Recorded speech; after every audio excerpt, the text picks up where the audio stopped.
سلااو ئەو کاتتان باش هاوڕێیان زۆر بەخێر هاتنی هەموو لایەکتانەکەم کە لە ڕێگەی دوور و نزیکەوە تەشریفتان هێناوەوە لەم کۆبوونەوەیە بەشداریتان کردووە. هەروەک ئاگادارن هەفتەی پێشوو ساڵڕۆژی خیزشی ژن ژیان ئازادی بوو، ڕۆژی 25 شەهریوەر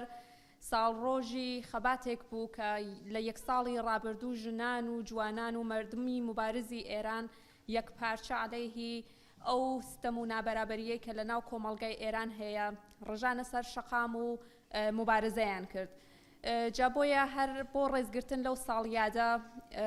ڕژیمی جمهوری ئیسلامیش هات بە سەرکوبێکی زۆرتر پێی وابوو کە خەڵک دیسان دێنەوە سەر شەقامەکان، لەوانەیە دیسان ئەو خیزشە خیابانیەی کە لە یەک ساڵی ڕابردوو بوو دیسان ئەوە دەست پێکەنەوە. جا بۆیە بە گرتن و گوشاری زۆرتر لەسەر فعالینی سیاسی ناوەوە و هەروەها لەسەر گڵکۆی ئەو ئازیزانەی کە گیانیان لەدەستاوە بە تانک و زرێپوشۆ حازر بوو. بەڵام خۆب هەروەک ئاگادارین فراخانێک لەلایەن هەم ئەحزابەوە و هەم لەلایەنی ئەفرادی مستەقلەوە بۆ ئیعتسابێکی عمومی فراخان دراوە. ئەم فراخانە سەرکەوتوانە بوو و ڕژیمی جمهوری ئیسلامی دیسان شکستی خوارد.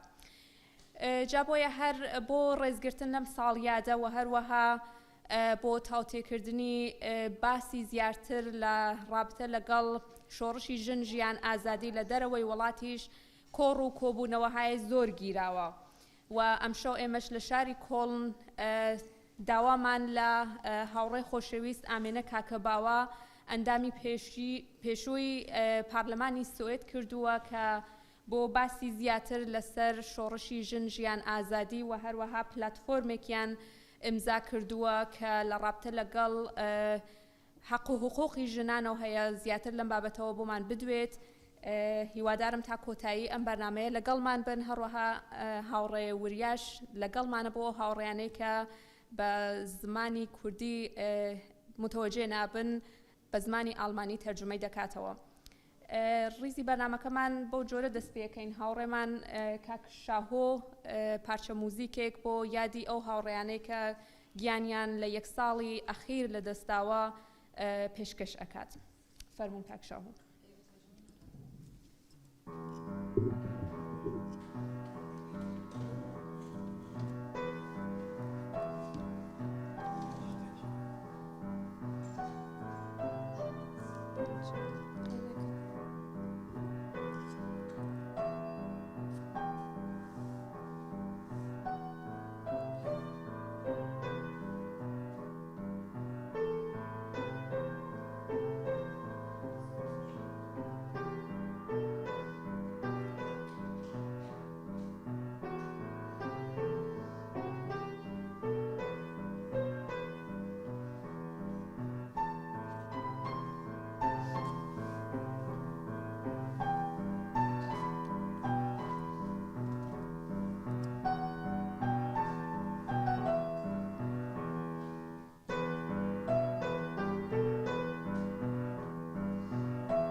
Liebe Freunde, liebe Gäste, herzlich willkommen. Wir haben heute die Veranstaltung, es geht um die Bewegung im Iran. Ich übersetze jetzt nicht, was Asrin erzählt hat in Kurdisch. Ich mache mal ganz kurze Zusammenfassung, damit wir auch schnell anfangen. Und zwar unsere Gästin ist aus Schweden, das ist Amine Kakebauer, und ich sage ganz kurz, wer sie ist. Amine Kakebauer ist ein Mädchen aus dem Kurdistan, wo sehr bekannt ist. Sie ist in Schweden sehr, sehr bekannt, und es hat auch eine Situation gegeben, wo Amine Kakebauer weltweit bekannt geworden ist, weil sie mit einer Stimme könnte die Regierung in Schweden so auf die Seite oder auf die Seite tun. Die ganze Welt hat geschaut, was die Arminia Kakebauer macht, und sie hat halt auch in Schweden halt mit vielen Mädchen gesprochen. Die Kandidatin, die dann halt für die Sozialdemokratische Partei da kandidiert war, war auch eine Frau. Aber in Wirklichkeit ging es darum, ob die eine Art total konservative oder Nazi-ähnliche Partei an die Macht kommen soll in Schweden oder nicht. Und das hat dann ihre Stimme bestimmt. Sie ist heute Abend hier und ich bin sehr dankbar, dass sie da ist. Wir gucken mal, sie redet zwar über die Bewegung im Iran, aber ich wollte einfach nur kurz sagen, wer sie ist und warum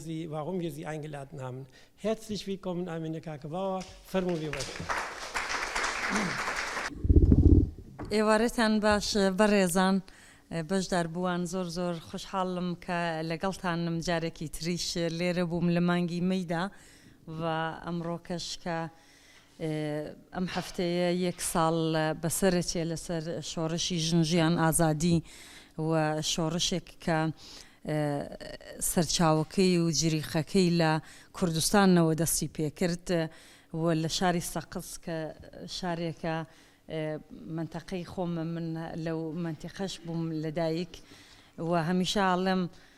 مەحسە دەتوانی من بم دەتوانی تۆبی دەتوانی هەر کەسێکی تر لە دایک و خوشک و کەسوکاری ئێمە بێت و دیارەکە من لێرەوە هەم سەرخۆشی دووبارە هەم هاودەردی و پشتیوانی بۆ خانەوادەی مەحسە ژینا و بۆ تەواوی خانەوادەی ئەو سەربەرزانە کە گیانیان لە ڕێگەی ئازادی و بەرابەری و ئینسانیەت و ڕەهایی کوردستان و ئێراندا لەدەستداوە و دوایی واقعان سەری تەقدیریش بۆ ئەو دایک و باوکانە کە باوکی ژینا کە هێنایان لە ماڵەوەدا کە کوتیان تۆ حەقت نییە بڕۆی بۆ سەر قەبرستان بۆی ساڕۆژی کچەکەی لەبیر بکات بۆی کە خەڵک جمهوری ئیسلامی ئەوەندە لە خەڵکی شاری سەقز و کوردستان نەترسا کە ئەوان کۆنتڕۆلیان پێ نەکردرێ بەڵام خەڵکەکە هەر وەستا و قارەمانانەوە ئیجازەیان نەدا بە جمهوری ئیسلامی کە کوردستان جارێکی تریش خوێناوی بکاوە خەڵکیش واقعان هەروەکو ئاماژەشی پێدا لە سەرەتاوە خەڵک بە تاوی معنا جەنرال سترێک یعنی مانگرتنیان کرد لە کوردستان و لە بەتایبەت لە کوردستان و لە زۆربەی شاری ئێرانیش. دیارە ئەم شۆڕشەی ژنجیان ئازادی دەبێت لە چەند جەمبەدا بەڕەسی بکردرێ بۆ ئەوەی کە دەستکەوتەکانی بە هەمووی ئەوەی کە پۆزیتیڤە یا ئەوەی کە زۆر مثبەتە و ئەوەشی کە چ ئەرکایەکی خسۆتە سەرشانی ئۆپۆزیسیۆن و حتا خەڵکی کوردستان و ئێران بەگشتی و ئێمەش لە وڵاتانی هەندەران یا بڵێن لە ئەکسایل و بەشێکی کە سیاسیە و بەشێکی کۆمەڵایەتیە بەشێکیشی فەلسەفەیە بەڕاستی زۆر ینی ئەمانە دەبێ بە شێوەی جیاواز لێکدانەوە بدرێت و بۆەوەی تەجروبەی لێوەرگرین کەڵک و ئەزمموی ئەمە لێوەرگیر درێ دیارە کە ئەو بەشەی کە مەسەلەی تاریخی و ئەزممونیە دیارە لە شۆڕشی کوردستانە ژن هەمیشە نەخشی بووە ینی ئەگەر تۆ بڵێ لە 100 ساڵی ئەخیردا بە شێوازی جۆروا و جۆر لە ئۆپۆزیسیۆنی کووردا ژن ڕۆڵێکی بووە بەڵام ڕۆڵی ئەوەها سەرەکی لە سیاسەتا نەبووە وەک ئەوەی کە ئەم 40 ساڵەی ئەخیرم 44 ساڵە کە زیاتر کە کۆمەڵە و دوای کۆمەڵەش پارتی کرێکارانی کوردستان پێکاکە بەڕاستی ئەم دوودانە هێزە چەپە هێزی سوسیالیستیە ژنی هێنا مەیدانی خەباتەوە شۆڕشەوە و ئەوەش بوو بە بەیانگەریەوە کە ژنی کورد سەرڕای ئەوەی کە لە بنەماڵە لە کۆمەلگا لە دین لە عەشیرەت تەواوی ئەوانە زوڵمی لێ دەچێت بەڵام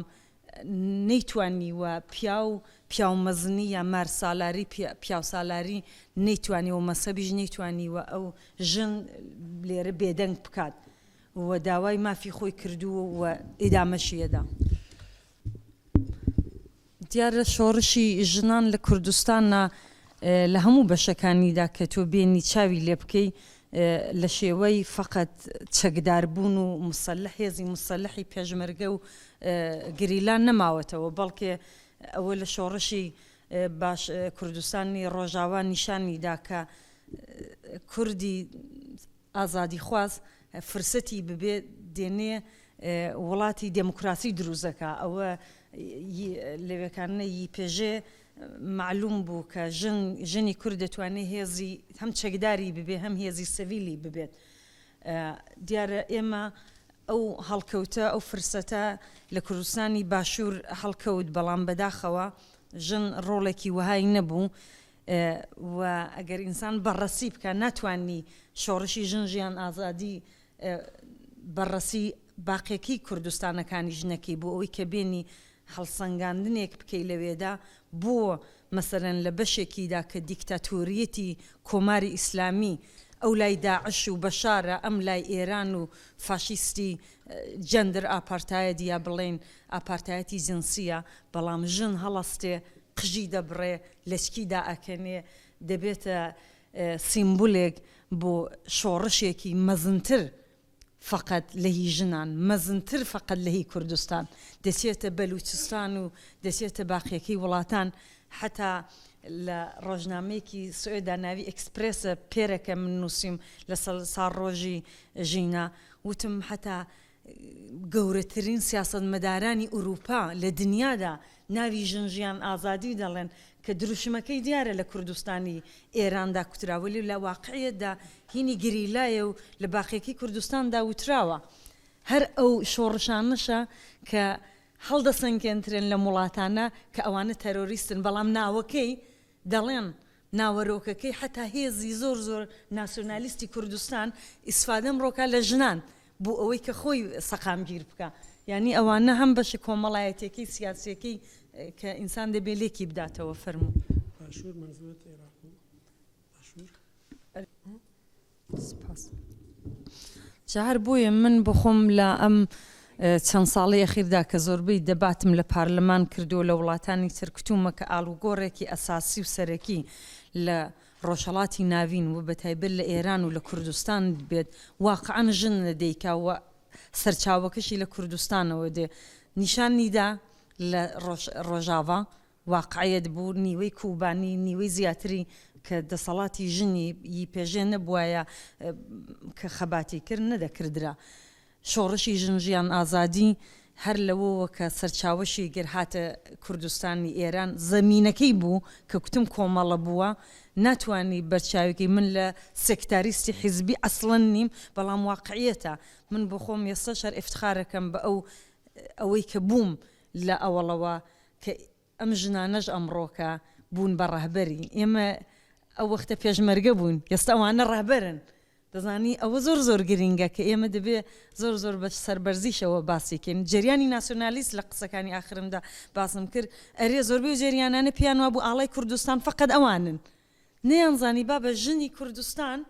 لە حیزبەکان زۆر لە پێشکەوتوترن، بە خاتری و لەناو کۆمەڵدایە، بە خاتری ئەو زوڵمە نەتەوایەتی کۆمەڵایەتی بنەماڵەیی پاتریارکی سەرمایەداری و مەسەبی شەرەف و ناموس لەسەر تەوایەوانە هەمووی لەسەر ژنە. هیچ کۆمەڵگایەک ناتوانانی دموکراسی ناو ببێ کە ژن ئازادی فەردی نەبێ، هیچ دموکراسیەک ناتوانێت موجودی ببێ ئەسڵەن تۆ ئازادی ئینتخابت نەبێ. دێ ئەوە ژن خەریکە خۆی دەیکا حیزبەکان یەسە دەستیان پێ نەکردووە زۆربەیان، بەتایبەت هێزی ناسیۆنالیست لە هەمووی کوردستان لە کوردستانی باشوور هەرچەند دڕندە زۆرە، دەوڵەتایی غەدار زۆرە کە چاوی نابینێ بە ئەو ئازاد کوردستانە ئازادە، بەڵام حیزبەکانیش لەوێکانە چی شتێکی وهایان نەکرد بۆ ژنان، ئەی ناخۆ فرسەتە بوو لەوێش. جا بۆیە ئەو مەبەستەم لێرەدا لەوەیە کە ناسیۆنالیسمی کورد دەزانین من زۆر خۆم وڵاتان چووم کە وەکو ئەقەلیەت ژێردەستە بووی، ئەگەر نیوەی کۆمەڵت لەگەڵ نەبێ ینی ژنە کۆمەڵت بۆ ڕزگار نابێ. کوردستان فقط بە پیا و ڕزگار نابێ، کوردستان ئەمڕۆ بە ژن ڕزگارە بێ. ئەوەڵ ئازادی خۆی دەستی پێکردووە ئەگەر خۆی ئازاد بوو دەتوانێت بێتە ناو خەباتەوە ناو سیاسەتەوە بە هەر بەرابەر وایە یەکسان وەختێک کە خۆی ئازاد نەبێ نیکە بەڵام معلومە کە قارەمانەتی ژنە لە ڕۆژاواوە هەتاوەکونێ ڕۆژەڵات ژنی پیر و جوان دێنێ لەچکی دێنێ ئاگری تێبەرەدا قژی ئەسووتێنێ کە بڵێ بەمەدک من کردووە بە کۆیلا دەبینی لەو لاشەوە ناسیۆنالیستی کورد دەچێ لەگەڵ مجاهیدین مەسەلەن کە لەچکی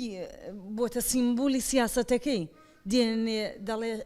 لە ئایندەی ئێراندا شاید من بتوانم لەگەڵ ئەوان ئیش بکەم سیاسەت دروستکەم یانی ئەوە تەناقوزێکی گەورەیە ئەو حیزبانە تەناقوزی گەورە دروستەکەن بۆ ئەو خەڵکە ئەو خەڵکە بۆ ژنە خۆی لە پێشە خۆی گەرەکی نییە مەحسایان لەسەر ئەوە ئێعدام کرد لەسەر ئەوە کوشتیان بە خااتریەوەی ئەو قژی دانەپۆشی بوو ئێستا چۆن ئێمە دەچین ئەو کارە دەکەین ینی من واقعاً ئەوە دەستکەوتەکانی ژنان کە لە کوردستان معلومە کە دەستکەوتی ئەو شۆڕشە یا ئەزمونونەکانی ئەوەش بووە کە ئەمڕۆ ناسیۆنالیستی کورد و حیزبی سوسیالیست بە یەکەوە مەسەلەن ئیتلایان کردووە دەتوانن بە یەکەوە بە خەڵکی کوردستان هشدار بدەن کە لە ساڕۆژی کوشتنی ژینادا قیامی ژینا ئەوە بڵێن بە خەڵکی کوردستان کە مان بگرن ئەوەش بۆ خۆی دەستکەوتێکی زۆر گەورەیە بە بڕوای من خەڵکی کوردستان زۆر مەتانت زیاتر نیشان نەدا چونکە ئەو حیزبانە لە چەپچەپەکەی تا ڕاستەکەی لە ئوروپا بە یەکەوە دانانیشنم جەلەسانە بگرن و لێ خەڵکی کوردستان بە یەکەوە بە هشداری ئەوان ئەوە مان دەگرێ من هەر فقط دەمەوێت ئەمە تۆزێک پرۆبلماتی سێر بکەم ینی تۆزێک وای لێکم کە ئینسان بۆ ئەوەی کە ئالۆزی بکە بۆی کە حاڵی بێخۆشی ئەمە چییە وا دەکا لەوەی ئەم حیزبانە یەک ئیتلاع دەدەن خەڵکی کوردستان یەک دەگرێ بەڵام ئەم حیزبانە خۆیان لە ئەکسایل یا لە چوزانم لە ئێرە یا لە وڵاتی سوێد بەیەکەوە ئەم ئیتلایە ناکەن ئەم جەلەسانە ناگرن ئەوەش بۆ خۆی هەم دەستکەوتە هەم تەناقوزە هەم ئەوەیە کە تۆزێکیش خەل دروستەکە بۆ ئەو خەڵکە فکرێک دروستەکات لە کۆماری سێداری جمهوری ئیسلامیدا لە ئاپارتایەتی جنسیدا خەڵک لەوێ بە یەکەوە دەتوانێت مان بگرێت خۆنیشاندان بکە هەمووی ئەوانەوە لێ حیزبەکانی کە واقعاً نەخش و ڕۆڵی مهمیان هەیە جا چ ناسیۆنالیستیەتی چه سۆسیالیستیەتی کە پەژاک و کۆمەڵێ و دوایەوە حیزبی دموکراتە و چەند حیزبی تریش کۆلەشەیە من بۆی ناویشیان نەبم بۆ ئەوەی ئێمە دەبێت بتوانین ئەو ڕەخنانە بگرین و قبوڵیشیکەین ئەوەی کە بەجێیە شاید منەوە ڕەخنە بگرم زۆر کەس بڵێ ڕەخنەکەت بەجێ نییە ئەوەش ڕێزم هەیە بۆ کەسانە بەڵام ئەگەر ئێمە لە دموکراسیە نتوانین ئینتقادی یەکتر قبولکەین ئەگەر ئێمە لە دموکراسیە نتوانین بە یەکەوە ساڕۆژی ژینا ڕێز لێ بگرین ئەگەر ئێمە لە دموکراسیە نتوانین لەسەر مافی سەرەکیەکانی خۆمان و تاکەکان قسەکەین ئەی چۆن نتوانین سبحینێ لەژێر چەتری عەشیرەت و فکری دواکەوتوو فکری جۆروا و جۆر و خۆ هەر ئەم چوار حیزبە نییە هەر من خۆم لە وڵاتێکم سوێت 11 ملیۆنە 8 حیزبی پارلەمانی هەیە و 150 چەند حیزبی تریشی لە کۆمونەکان هەیە یعنی بەرناگیردرێ بە بیر و باوەڕی جیاواز هەر بۆیە مەبەستم ئەوەیە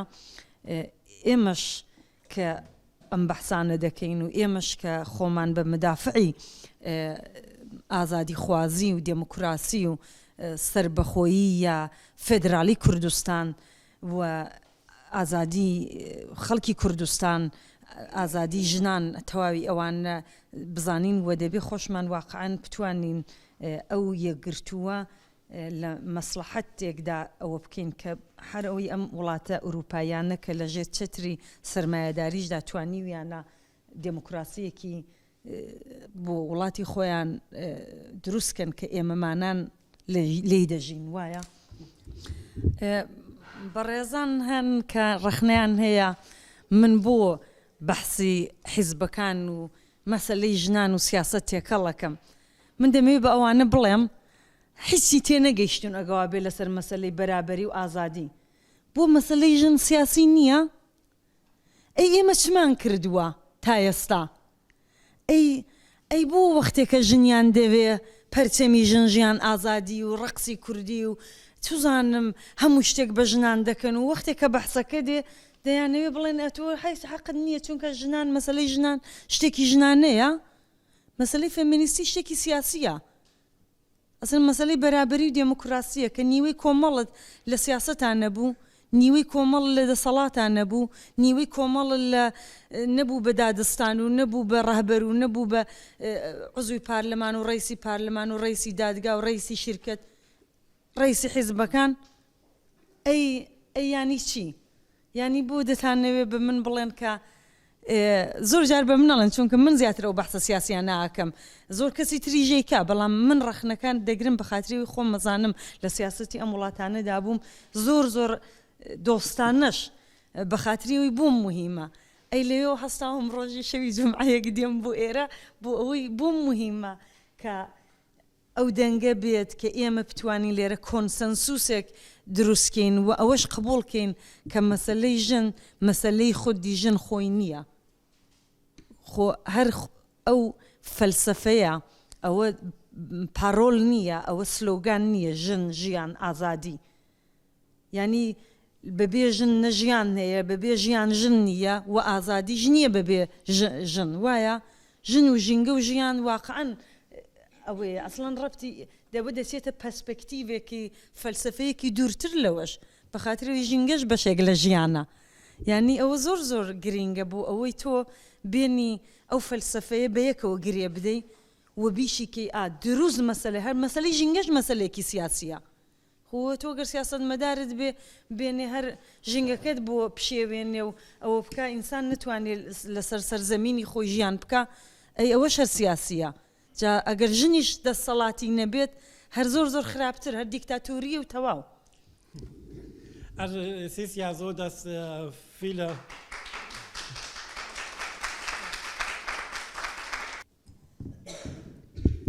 یەک مەسەلەی تریش کە گەرەکمە سەرنجی ئێوە بەڕێزان ڕابکێشێ بووی لەسەر مەسەلەی خودی حجابە مەسەلەی لە چگیا سەرپۆش هەرچێکی ناوەنەی خۆ دیارە دەزانین ئەمە فەرهەنگی کوردەواری نەبووە لە یەکەم جار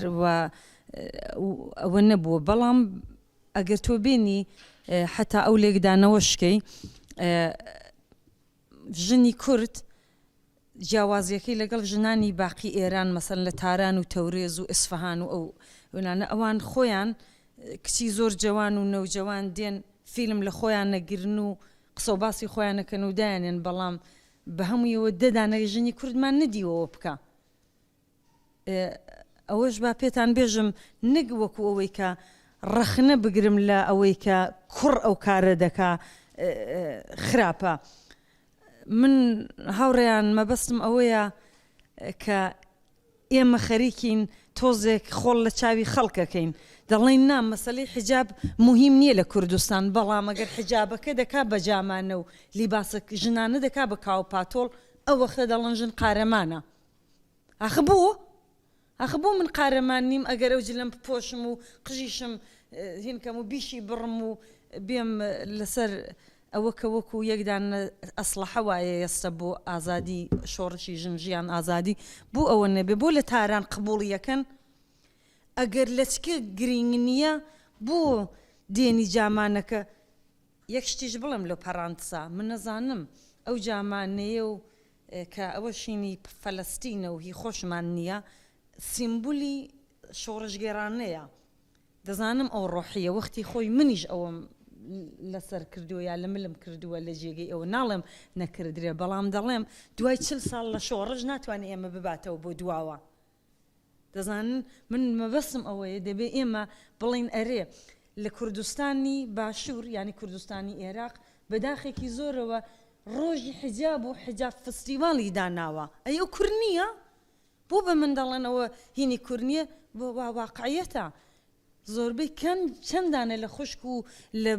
برازا و لە خوشکەزا و ئەوەی ژنە هی ئێمەمانان لە سنەوە لە وڵات لە مەهابادەوە دێنن کچانی جوان دێنن قژەکانیانەوەی ئەوە بکەن کاوپاتۆڵەوە سیمبولی ئازادیە و لێگە ڕووی بێنێ و قژەکەیەکان نایکە چونکە دەڵێ ئابڕوومەچێ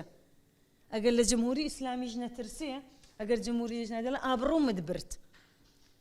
من هاوڕێیان دەمەوێت ئەوە بێژم ئەوە لە زۆربەی شارەکانی کوردستان لە سنەوە هەتاوەکوێ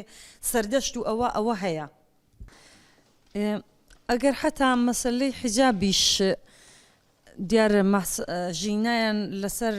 مەسلەی حجاب کوشت ئەوە دەبێ بڵین ئەمە کوشتنی یەکدانە ستەیت ینی یەک دەوڵەت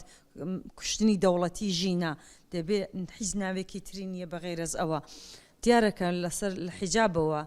هات بەڵام واقعاً هەمووی شۆڕشەکە فقط لە چوارچێوەی حیجابدا نییە دەزانم بەڵام چونکە ئەو حیجابە شتێکی ئیجباریە چونکە شتێکی دینیە چونکە ژن خۆی ئینتخابی نەکردووە ئێمە یەک کە بچین ڕەخنە بگرین لەوانەی کە دەڵێ بۆچی مە لە کوردستاندا حیجاب مشکلە نییە با مشکلەیە ئەگەر مشکلە نەبووایە ئەوە نادەبوو وەزعمان ئەوەش بۆتە مشکلەیەک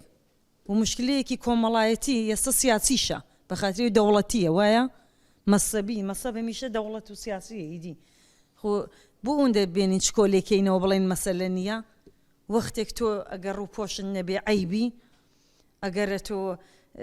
بۆ دەوڵەت خەتەر نەبی بۆ خانەوادەی خۆت خەتەری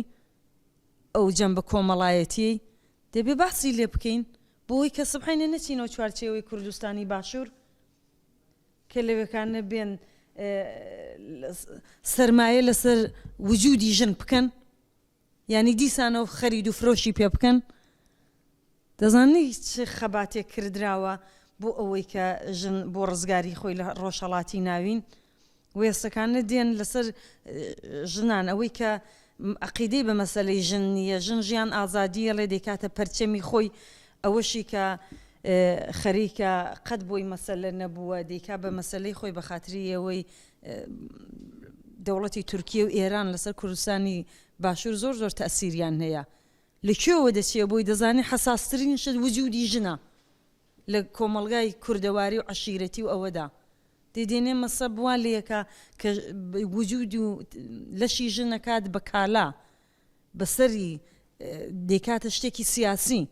ئەسڵەن هەر بۆیە زۆر من پێم عەیبە چۆن دەکردرێ لە کوردستانێکی ئازاد لە کوردستانێکی ئازاد کە لەشی ژن بێنی بکەی بە پەرچەمی وڵاتانی داگیرکەر ئەگەر واقعاً بۆمان مەسەلە نییە بۆ نای قسەی لەسەرکەی ڕەدی کەیەوە دەم خۆش ئەوەش دیارە کە ئەم بەحسانە هەموو زۆر سەعاتها بەحس هەڵەگرێەوە لێ من خۆم لە ڕاستیە زۆر پێم خۆشە هەم گوێ بگرم بۆ ئێوە هەم بۆ قسە و باس و بەحسی و نەزەری ئێوە لەو کاتەشدا کە دیارە ئەوە کە پێتان بێژم من دەست پێشخەری ئەم پلاتفۆرمەی شۆڕشی ژینە بووم کە لەگەڵ چەند بەڕێزی تری ژنان لە فەڕەنسا و لە وڵاتی سوئێد بە تایبەت و هیوادارم ئێوەش لەگەڵی بن دیارە ئەمە هیچ ئاەتێک نییە کە تەغیر و تەحولی لێ نەدرێت کوتمان ئێمە یەک پلاتفۆرم دێن لەگەر ئەو خاڵە سەرەکیانە کە ڕەبتی بە ئازادی تاک هەیە بە ئیندیویجوەل و ژنان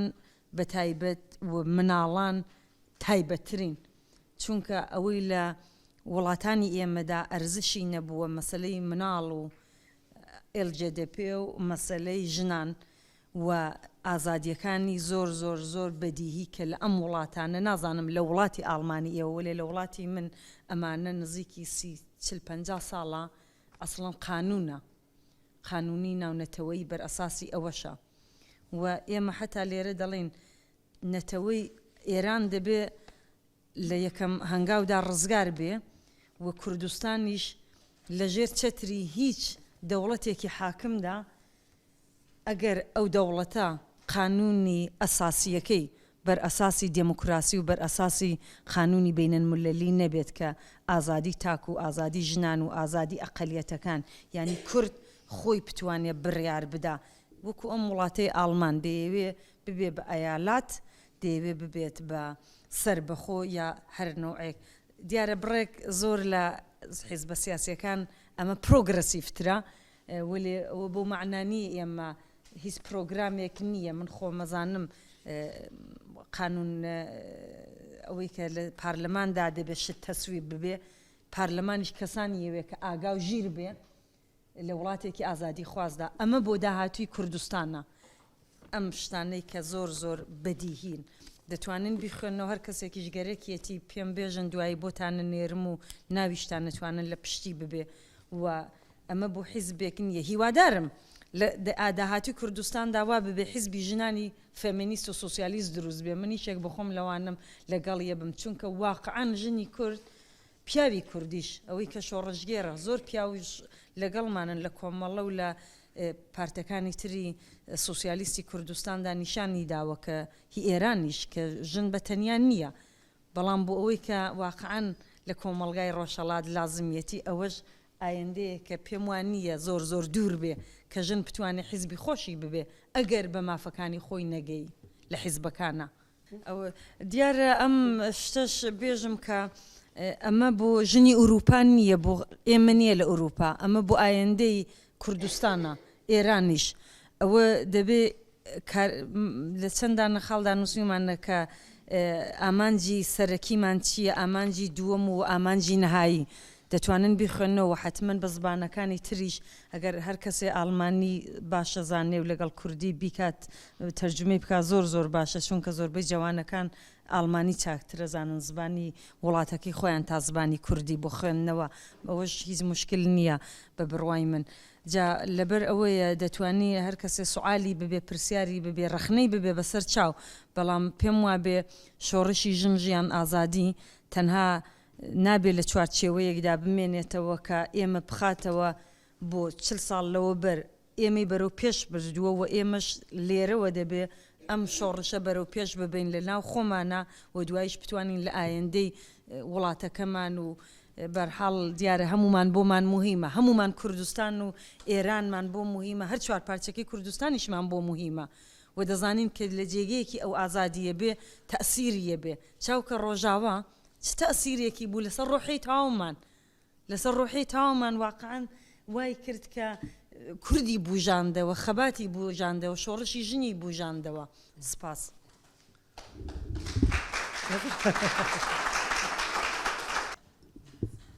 دەستخۆشیەکەم لایەوە هاوڕێیان کە گوێ بویست بوون و هەروەها هاوڕێیان ئەمنەوە کاکوریا زەحمەتی تەرجمەکەیان کێشا تقریبا ساعتێک بەحسەکە توولی کێشە دیارە و بەحسە کاتی زۆرتری ئەوێ بەڵام کات زۆر نییە ئێستا ئێوە هاوڕێیان ئەگەر ئێزهارە نەزەر ئەکەن و یا پرسیارێکتان هەیە توانن نەفەر بە نەفەر نۆبەیەک بگرنەوە و لە خمەتان ئەبین باش زۆر سپاس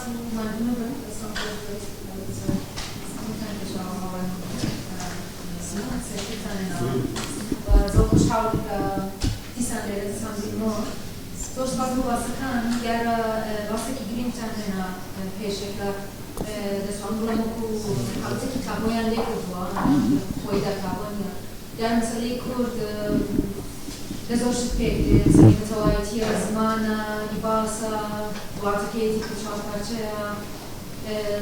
مەسەلەی ژنانە و مەسەلەی مناڵانە مەسەلەی ئێجیبیتیە کە ئەمانە هەر هەموویان خۆنان خوارد تێکڕاندووە بەڵام ئەو شتێکی کە باستان کرد بەلای مناو سەرنجڕاکێشە بۆەوەی کە گرینگە باس بکرێت ئەوەی کە کاتێک کە تۆ وەکو ژنەکەی باسی کوردی لەبەر دەکەی یا جامانەیەک بەسەردا دەدەی یا ئەوەی کە بەڵاوەتەوە لەو دەڕۆڵە دەبێت جوان پێ کوردتراتمان پێنێتەوە پارێزکە و ژنایەتی تۆ ئیتردا دەپۆشێت لە نێوان ئەو لیباسەوە و جامانەیەدا و تەنانەت ئەگەر لیباسە کوردیەکەش لیباسی کاڵەتەوە بێت تۆ کوردتری و تۆ وڵات پارێزتری وایەتر مەفهومێک لێرەدا بەنێوی ژن نامێنێەوە ئەوە یەکێک لەو وێنانەیە کە زۆرترین فرۆشتنی هەیە بە کۆمەلگای کوردی لەلایەن لە نێو سوشیال میدیادا کە دەبینین زۆرێک لە گەنجەکان وەربوونە بۆ أويك بيسمين أواني بشكل متوين بشكل لو كلتورة بشكل لو زمانة لو أنا نتوان بباشكل وشكل كان بكربرن بلام بمشي ويا ديانة بيسمين طالش حن بلام ديانة روشتي كده بزوجتي مسألة جنا ومسألة أو مسألة بو بوششة شون جن دشت الدواء ودي سامحنا من قزيدته بشكل حتى مسألة نتوايتي حنا بي مسألة جن حنا بي يعني أحب نقول دواسيو كما رابطة دوبارة لكن لو يكيد لو مشيك سكانت بو مثلا عطيش بو هيك لو أنا صور حاول يجمعنا بالمسألة يمكن حنا بدنا كمان غير كل ده دنياي وكردستان اللي ده هتلا لو أزالينا ومحبوش مسألة جنيش كم وايد زمان يزور بيرتشر ولو نوجه مسألة LGBT مسألة كبيرة كانت أيش جزء أو بش زور زنزي لكايا زور حساسية زور بسختي أحزاب بس الاستدادنية تنانت كمالجاي بس الاستدادنية حتى كان باسيلتان يعني أنا بابتهاي كنك أدرك كسر ما في شنو بارزة ولسه أما بروات الدنيا وأتمنى ما في توابي وكساني تكلمنا كمل كان ببارزة والله ملاخ أو شيء كلنا كنا لقيت كده هاي الزورتين درسدي فزاينا زوناليستية كده أجر تو بزمانی کردی خصوص که تو بزمانی کردی بنویسی و تو جلوی کردی به ایتر واتر والله براستی جنایی کمالگای کردی آزاد نبود کمالگای داماتی کردیش آزاد نبود درست خواست حتما خوش بود و تو بجایی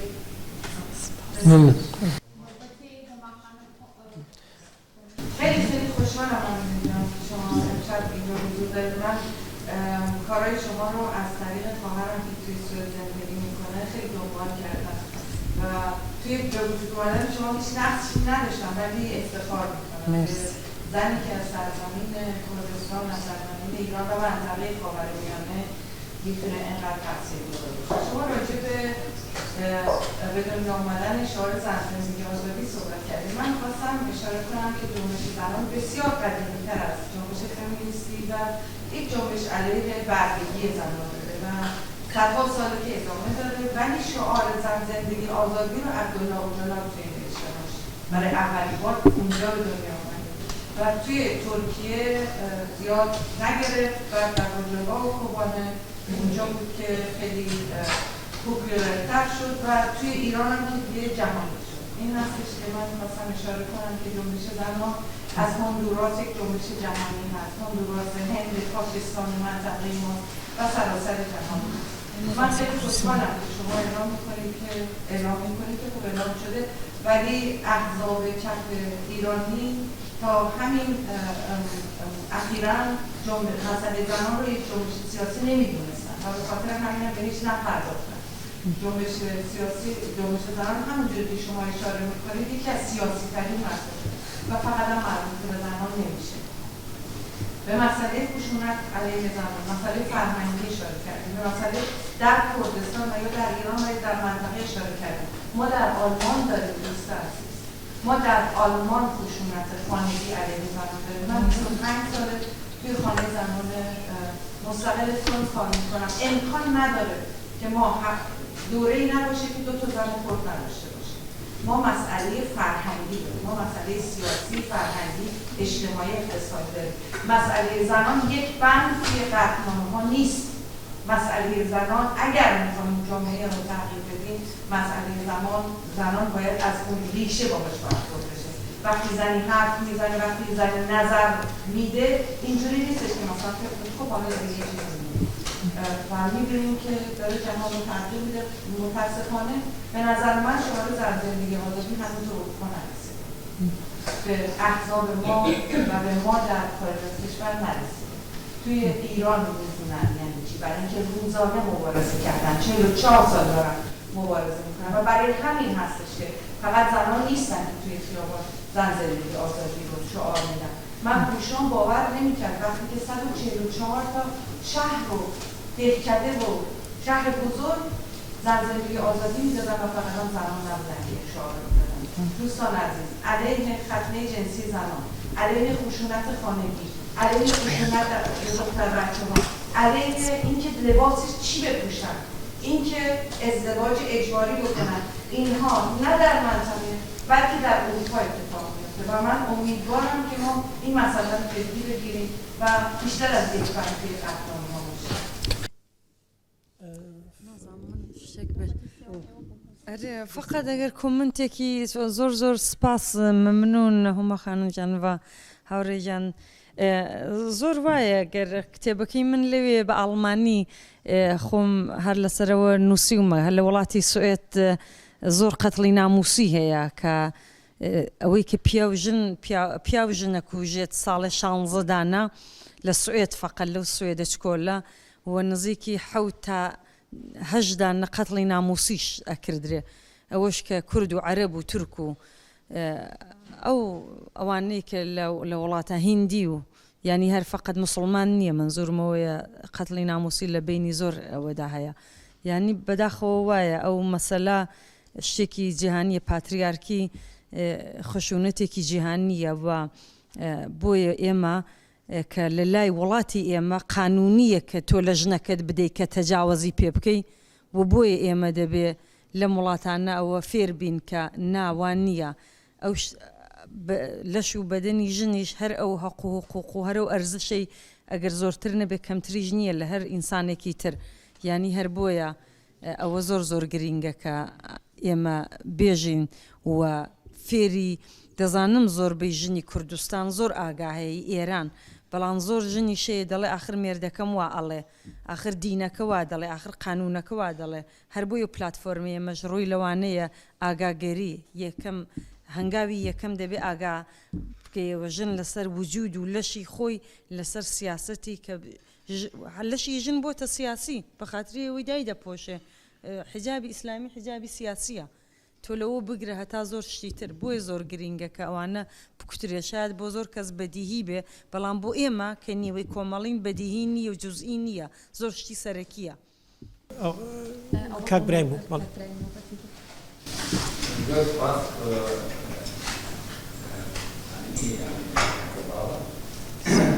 دەستەکانتان ئاش بوون لە ئەوەکە تاخێریان لەگەڵ ولی چون تایبەت كان كتابة وشهرات إشاء بحث كان تعليلي من أول بو فنعنا تساك جيكش مسؤولية عن أولي معنا مسؤولية وده كان لكن جيكش من بنكو ومشكلة عن أولى الرصد الصالية فقط شون تايبت شون نفسه كان يشتغل وشهرات من جوابه ياد دقة عملنا هو ياد بحث كان معنا بنكو لذي كان شو بيه أتينا كابوشات مثليشن إشارة بكومالتكي وتشيل سالة وفيش بدرستيش إشارة جديدة كومو أن يكونوا جناني بكنا ولي أرسي توري دا نلا أصل جهاني نلا وشلات نلا كومالتا أرسي توري سياسي مثلا مثليشن بتجودي نرجع حتى يكش العالم التوري فهذا بتجودي لنا عمليش أجبر شوى دون كذا أو أرجوري كيف أول جنين كي توري فلسفة آزادي كمالجا كدرا وبشر أو فلسفة كينوي أو إشارة عم بيكت ولي دار الشلات الآن يعني حسب كيسن جنان من بيرني بكشا كجار جير مجموعي كجار كمية حسب كتابته لنيو خل كجار إشارة سلة الجنان يعني كم الآن وجودي عليه جنان تغير برايتي لما مديريتي أو من الذي فقط كريم هذا لما مديريتي سياسية يعني أو عنا يودي الوقت الشارع أو مرة كان يابنا في العالم الشارع بديه العالمي مش من ذكرين كيف بس بعد كيف كومراك أو جودي هي بود من تفاهم إيه وما هي يخش عنا باشيشة لفرندبي هو رشة في الدواء ده بيجي هو فادار ده أو كبيش يعنيش ولي أو معناه إنه السياسة بتشيل وشرات القوى هو هذا الشيء كذا كاتوا إيوانات كان أو هذا جدينا يعني لينا هنا زمانك بحثي جن يعني بجورك هذا الذكريات زوج ناني وإنه تشيلات كان بيداوا حزبێکیشیان مەجبور کردووە نیوە ڕێبەرایەتیەکەی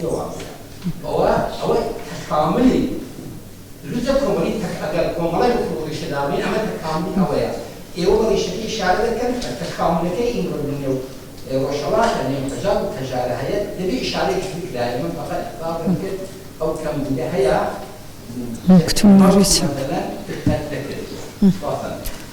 دەزانی هاوڕێجان دەستت خۆش بێ من وەختێکە ناوی چەپە بم هێزی چەپ منزورم پەژاک و کۆمەڵەیە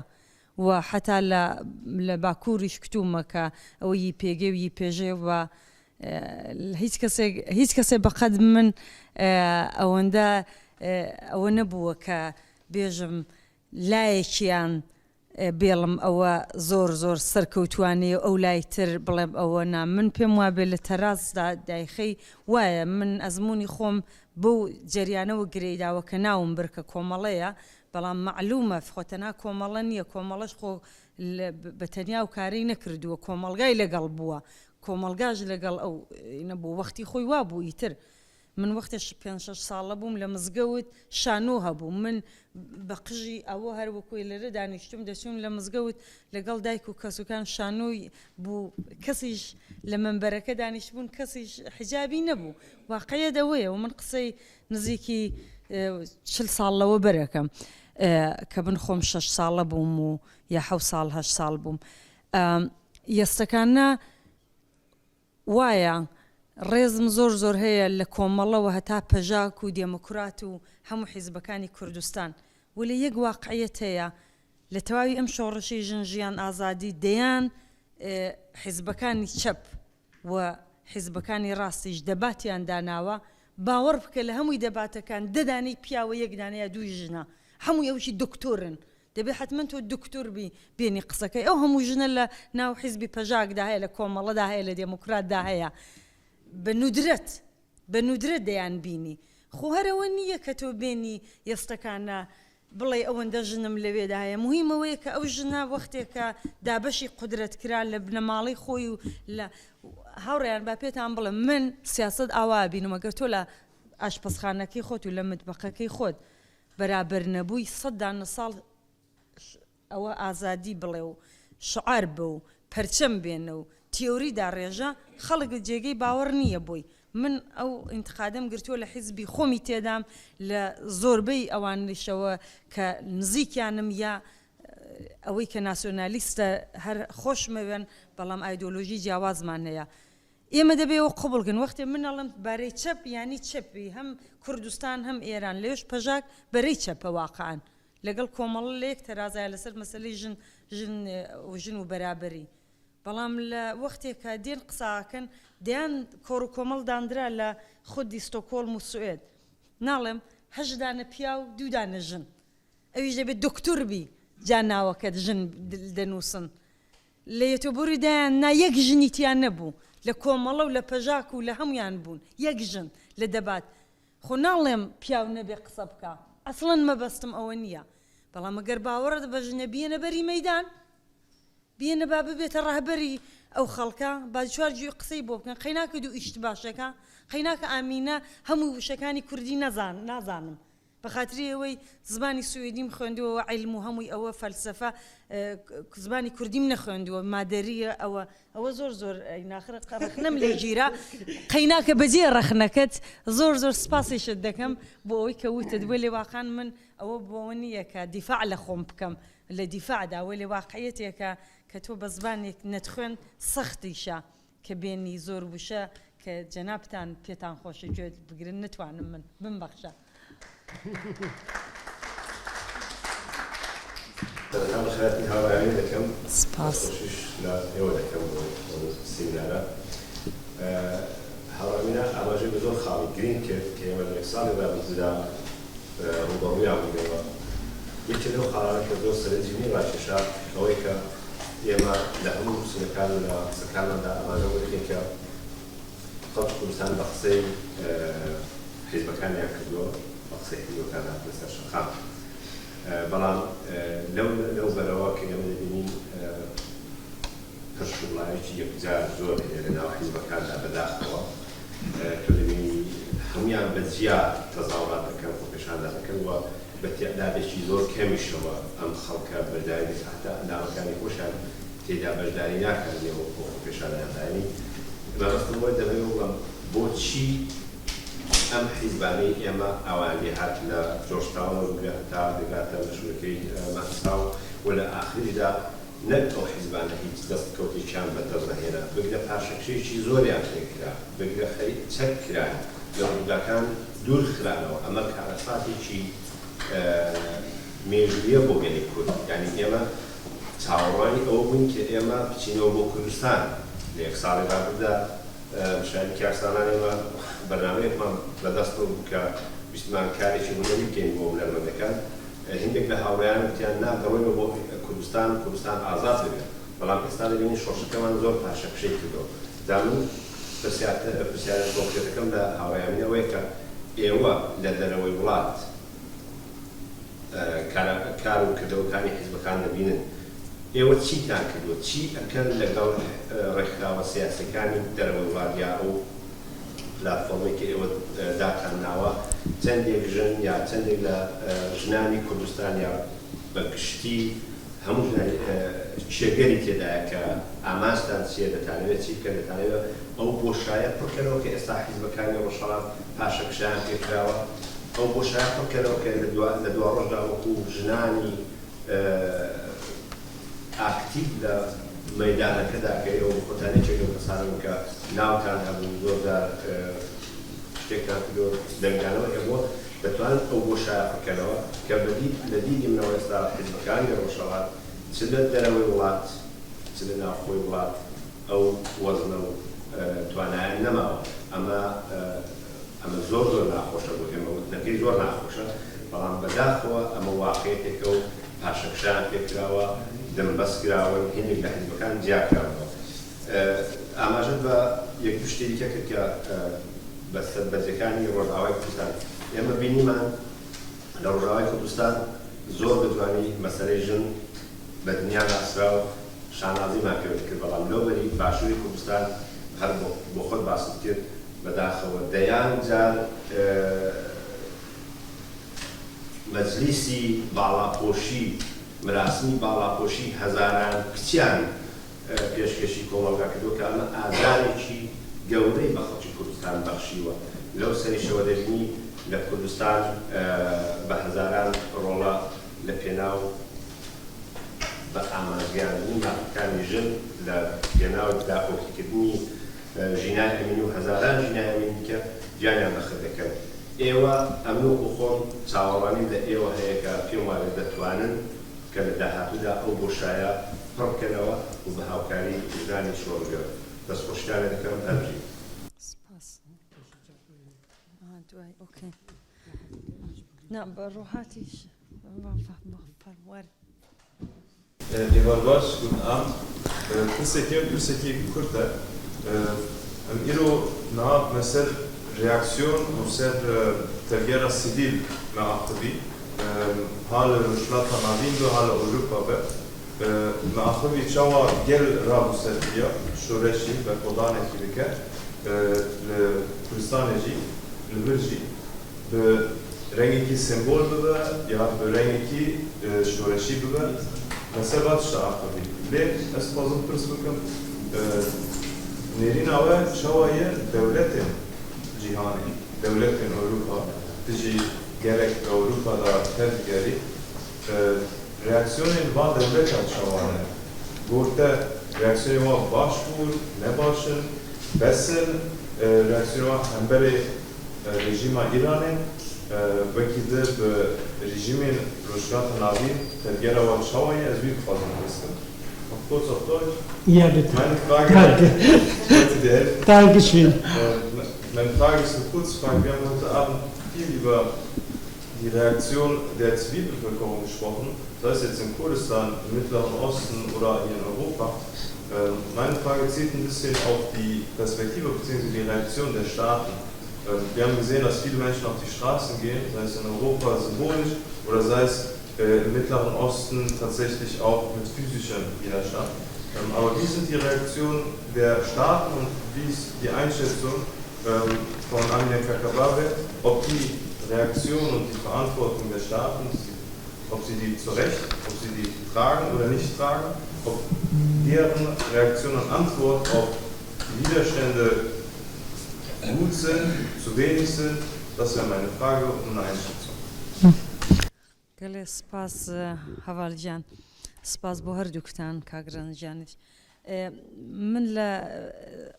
قسەکان لە وەڵامی پرسیاری ڕۆهاجیان دەست پێەکەم کە پێم وابێ لەوەکانەشدا زۆر مەسەلە هەیە کە گرەی خواردووە بە مەسەلەی ڕۆژهەڵاتی ناوین دیارە ئێمە لێرە ئاماژە نادەین فقط بە خودی لیباس یا چوزانم لە چک وەکو سیمبولێک ئێمە لە مەحتەوا و لە فەلسفەی ئەوەوە دەڕوانین ئەوە زۆر زۆر گرینگە دیارە کە هەر پێشەکی کە باسم کرد کە تەواوی پۆلیتیکە لە ئاڵمانیاوە هەتا ئەمریکا و هەتا ئوسترالیا و هەمووی جیهان هاتن کوتیان ئێمە مدافعی ئەو شۆڕش دیفاعکەین لە شۆڕشی ژنجیان ئازادی و دژی کۆماری ئیسلامی ئەوێستینەوە بەڵام بەداخێکی زۆرەوە کە ئەمەش بەحسێکی زۆر هەڵەگرێ بێژم بەڵێ من بە کورتی ئەڵێم بەداخێکی زۆرەوە کۆمەڵگا و ڕەوشی سیاسی ئەمریکا و ئوروپا هەر ئەوە بوو کە سەردانەواندن و منفعەت و بەرژەوەندی اقتصادی خۆیان و ئەوەیان هێناوەتە گۆڕێ هەر وەکو ساڵی ساڵان و هەر وەکو دەها ساڵان کە وایان کردە چاو کە ئەمریکا 66 ملیارد هیسپای پاسدارانە کە وای کرد کە بڕات 4-5 نەفەری ئێرانی ئەمریکایی کە دەبل هینی بۆ سیتیزەن ئەوە ئازاد ببێ هات لەگەڵ ئێران لە تەریخ قەتەرەوە بەندوبەستی کرد خودی بلژیک تەرۆریست دەدا بەوەی کە ئازادی خوازێک ئازاد بێ سوئێد یەستا 2 نەفەر کە دەبل سیتیزن یەکیان کە ئەو ئەحمەد ڕەزای جەلالیە و یەکێکیش کوڕێکە بە ناوی دانیێل ئەم کوڕەکە ناوی دانیێلە یەکدانە لە دیپلۆماتی ئیو بووە چووە بۆ هۆڵیدە یا بۆ سەمەستەر لە ئێران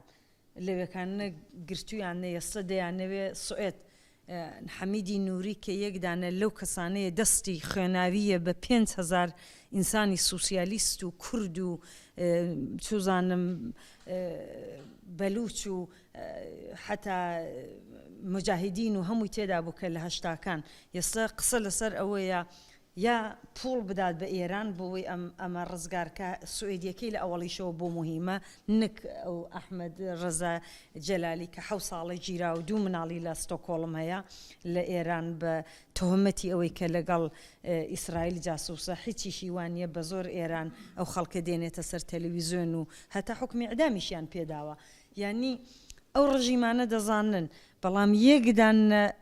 سانیە یەک قەدەم لە منفعەتی ئابووری سیاسی خۆیان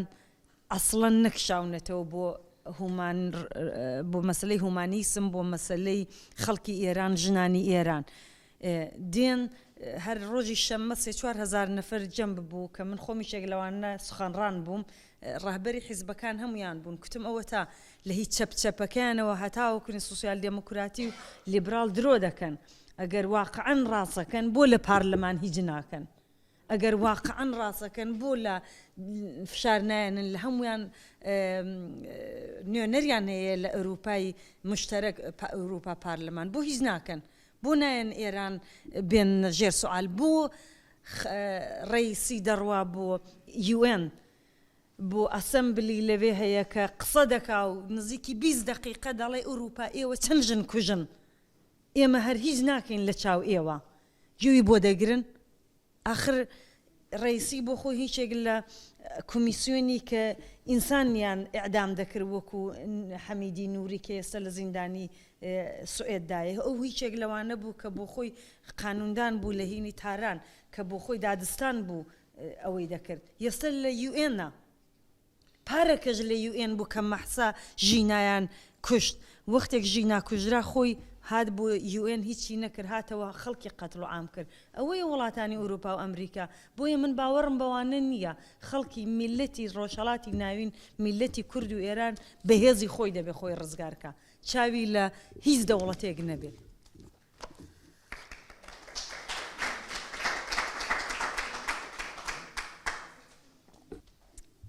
سپاس. وەڵامی پرسیارەکانی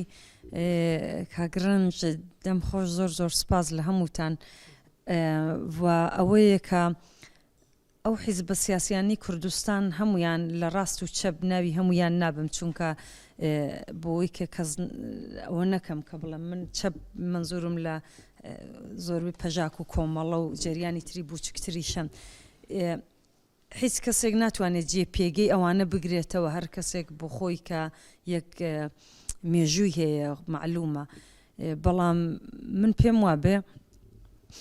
ئەو حیزبانە هیچیان نەچەپی نەڕاستی نەکرێکاری بۆ ڕزگارە بێ نە ئەوەی تریشی هەموو کوردستانی بۆ ڕزگارە بێ هەتاوەکونە نیوەی کۆمەڵی لەگەڵ نەبێ کە نیوەی ژنە نەک هەر بۆ معنایە کە ئاڵا هەڵگرێت و شعار بدا و لیباسی کوردی لە بەرکا و جامانە لەوە بکا و دەستی ئەوە لێ بکە دەبێ بە معنای واقعی یعنی نەک لە چوارچێوەی حیزبی سەکتەریستدا دەبێت لە چوارچێوەی کۆمەڵگادا یعنی دەبێ ئازادانە بڵێ ئێمە دژی حجابین لە هەموو نەوعێکیدا بە زۆر نابێ زۆرە ملی یعنی بوێرێ ئەوە بڵێ کەم حیزب هەیە ئەوە دەوێرێ بڵێ جاری واشە حتا لە ڕەمەزان و لە ئەوەش ئیسفاداکەن بۆی کە بڵێن ئێمە خەڵکین من بۆ خۆم بووم لە تەلەڤیزیۆن بووم حەقم نەبوو ئەو بخۆم کوتیانە ڕەمەزانە دەکوتم نایم بۆ تەلەڤیزیۆنی وە آخر ئەوە چ هینێکە خەڵکی کوردستان من باوکی خۆم زیندان کراوە دەهەنجار لەسەرەوەی ئاو ئەخواتەوە چلەی هاوین کە 6 مناڵی هەیە بە خاوەنیەکە بۆ من لە ئوروپا دانیشم ئەمە تەمکینکردنە یعنی من و حیزبانە زۆر باوەڕم نییە بە ئەوەی کە بە حیزب چوارچێوەی حیزبێکی وشکی سەکتەریسم کە کەسی قبول نییە ئەزانی من باوەڕم لەسەر ئەوەیە کە ئێمە حدیقە لە دەرەوەی لە چوارچێوەی حیزبایەتی بینە دەرێ خۆمان شکڵێکی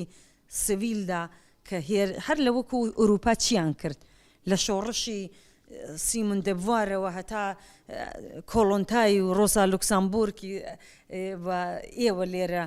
تەواوی ئەوانە حەولیاندا کە ئەو شۆڕشی ژن واقعان زۆر مێژووی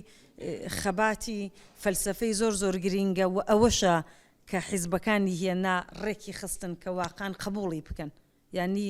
ئێمەش دەبێت لە کوردستان هەر ئەوە بکەین نەپچینە پێش فەقەت لە پێشمەرگایەتی و لە کاوپاتۆڵا بەڵکە لەوەی کە هەین هەر لیباسێگە پۆشین